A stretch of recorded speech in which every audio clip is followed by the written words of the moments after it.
तो यहाँ पर हम लोग बात कर रहे हैं क्लास 10 के फिजिक्स से चैप्टर नंबर 1। और चैप्टर नंबर 1 क्या हमारा प्रकाश का परावर्तन और अपवर्तन।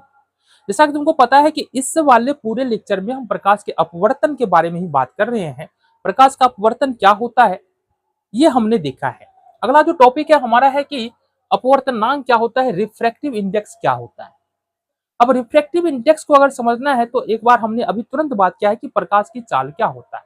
मतलब हमको पता है प्रकाश को एक स्थान से दूसरे स्थान तक जाने के लिए कुछ ना कुछ समय लगता है। मतलब प्रकाश की एक गति होती है, तो प्रकाश की चाल या प्रकाश की गति को प्रकाश की चाल हम लोग कहते हैं।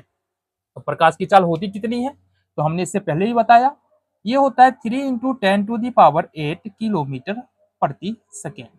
अगर प्रकाश की चाल को हम लोग सी से सूचित करें तो सी बराबर होता है 3 × 10⁸ किलोमीटर प्रति सेकेंड। अब सवाल उठता है हमारा अपवर्तनांक क्या है। तो हम बोलेंगे हवा में प्रकाश की चाल और किसी माध्यम में प्रकाश की चाल के अनुपात को उस माध्यम का अपवर्तनांक कहते हैं। क्या बोलेंगे, हवा या शून्य में प्रकाश की चाल और किसी माध्यम में प्रकाश की चाल के अनुपात को हम लोग अपवर्तनांक बोलते हैं। इट मीन्स कि अपवर्तनांक बराबर हम क्या लिख सकते हैं, अपवर्तनांक बराबर हम लोग लिख सकते हैं हवा में प्रकाश की चाल, हवा में प्रकाश की चाल और माध्यम में प्रकाश की चाल, माध्यम में प्रकाश की चाल। अच्छा, हवा के जगह पर अपन क्या ले सकते हैं, निर्वात भी ले सकते हैं, कोई दिक्कत नहीं है, क्योंकि हवा और निर्वात में लगभग प्रकाश की चाल यहाँ पर इक्वल यानी कि बराबर ही होता है। तो अगर हम अपवर्तनांक को एन से इंडिकेट करें और हवा में प्रकाश की चाल को सी से इंडिकेट करें और किसी माध्यम में प्रकाश की चाल को भी से इंडिकेट करें तो एन बराबर जो हमारा फॉर्मूला बना वो बना C/V। ऐसे समझ में नहीं आएगा, एक उदाहरण पकड़ते हैं फिर यहाँ पर देखते हैं कि अपवर्तनांक क्या होता है। तो पहला उदाहरण तुम्हारे सामने है, देखो क्वेश्चन नंबर 1। ठीक है, पानी में प्रकाश की चाल, पानी में प्रकाश की चाल 2.25 × 10⁸ किलोमीटर प्रति सेकेंड है। तो पानी का अपवर्तनांक कितना होगा ये हमको यहाँ से बताना है। तो जाहिर सी बात है यहाँ पर कि C बराबर तो सब जगह इक्वल होगा, इक्वल ही होगा अपवर्तनांक निकालने में 3 × 10⁸ किलोमीटर प्रति सेकेंड, क्योंकि C क्या है हमारा, C हमारा है हवा में प्रकाश की चाल। दूसरी बात यहाँ पर है कि पानी में प्रकाश की चाल कितनी है, तो पानी में प्रकाश की चाल भी हो जाएगा, मतलब किसी माध्यम में प्रकाश की चाल 2.25 × 10⁸ किलोमीटर प्रति सेकेंड। यहां से अगर हम देखें तो n बराबर यानी कि पानी का अपवर्तनांक निकाले तो ये होगा C और बट्टे में भी ये हो जाएगा हमारे पास 3 × 10⁸ किलोमीटर प्रति सेकेंड बट्टे में 2.25 × 10⁸ किलोमीटर प्रति सेकेंड। यहां से क्या होगा, 10⁸ से 10⁸ खत्म हो जाएगा, बचा कितना जरा ध्यान से देखो, बचा हमारे पास 3 और बट्टे 2.25, दशमलव हटेगा डबल जीरो आ गया, 25 नम्मा 225 हो जाएगा। ठीक है, और यहाँ पर 25 नम्मा, हाँ 25 अट्ठे 200, 25 नम्मा 225 हो जाएगा और 25 बढ़े हो जाएगा हमारा 300।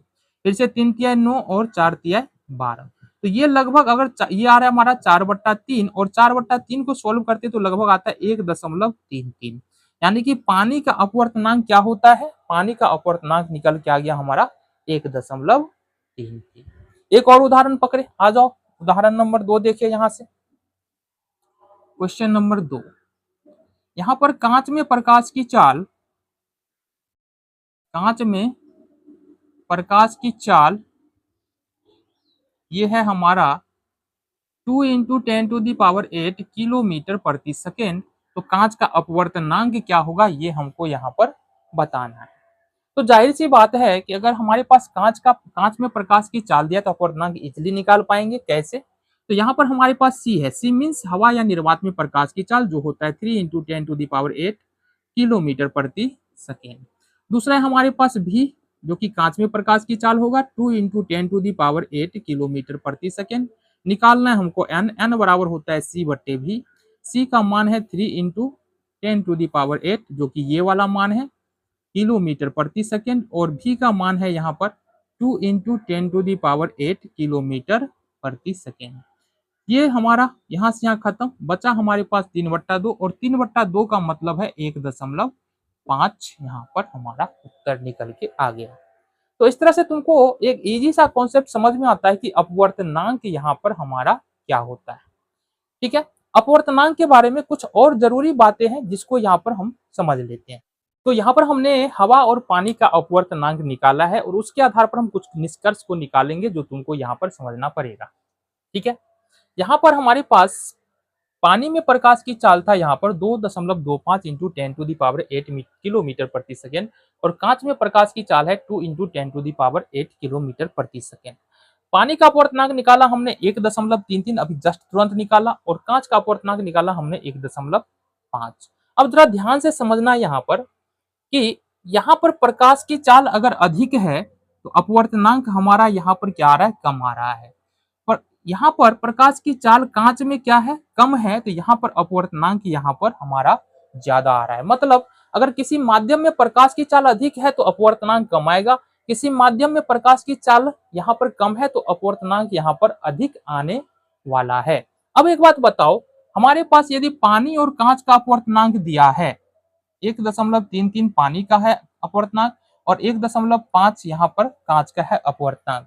अब हम तुमको बोले कि हवा और पानी में बताओ कौन सघन है कौन विरल माध्यम है, तो हमको पता है कि यदि जिस माध्यम में प्रकाश की चाल अधिक होता है वो विरल माध्यम होता है, जिस माध्यम में प्रकाश की चाल कम होता है वो सघन माध्यम होता है। बट यहाँ पर एक पल के लिए मानते हैं कि हमको ये प्रकाश का चाल माध्यम में नहीं पता, हमको सिर्फ अपवर्तनांक पता है। तो हमने पहले क्या कहा, अपवर्तनांक कम है मतलब क्या है, प्रकाश की चाल अधिक है। अपवर्तनांक कम होने का मतलब प्रकाश की चाल अधिक है, और प्रकाश की चाल अधिक है मतलब ये हमारा विरल माध्यम होगा। ठीक है, और अपवर्तनांक अधिक है तो प्रकाश की चाल कम है, और प्रकाश की चाल कम है मतलब ये है हमारा सघन माध्यम हो जाएगा। अच्छा, एक बात और ध्यान रखना कि यहाँ पर जो सबसे अधिक अपवर्तनांक वाला पदार्थ है वो है हमारा हीरा। सारे पदार्थों में सबसे अधिक अपवर्तनांक होता है हीरा का, जो 2.42 के आसपास यहाँ पर होता है। एक बात और यहाँ पर समझने वाली बात है कि हमने कहा कि यहाँ पर कि पानी का अपवर्तनांक 1.33 है। ठीक है, पानी का अपवर्तनांक 1.33 है। इसका मतलब क्या है, पानी का अपवर्तनांक 1.33 है, इसका मतलब क्या है, इसका मतलब है हवा की तुलना में पानी में प्रकाश की चाल 1/1.33 गुनी है, 1/1.33 गुनी है। इसी प्रकार से अगर मान लो हीरा का अपवर्तनांक यदि 2.42 निकल के आता है, इसका मतलब क्या है, हवा की तुलना में हीरे में प्रकाश की चाल 1/2.42 है। ये कुछ प्रश्न है जो तुम्हारे एग्जाम में पूछे जाते हैं, इसलिए हमने इसको यहाँ पर क्लियर किया। आगे देखते हैं हम आपेक्षिक अपवर्तनांक क्या होता है, साथ ही साथ इस पर आधारित कुछ प्रश्नों को भी हम लोग देख लेते हैं।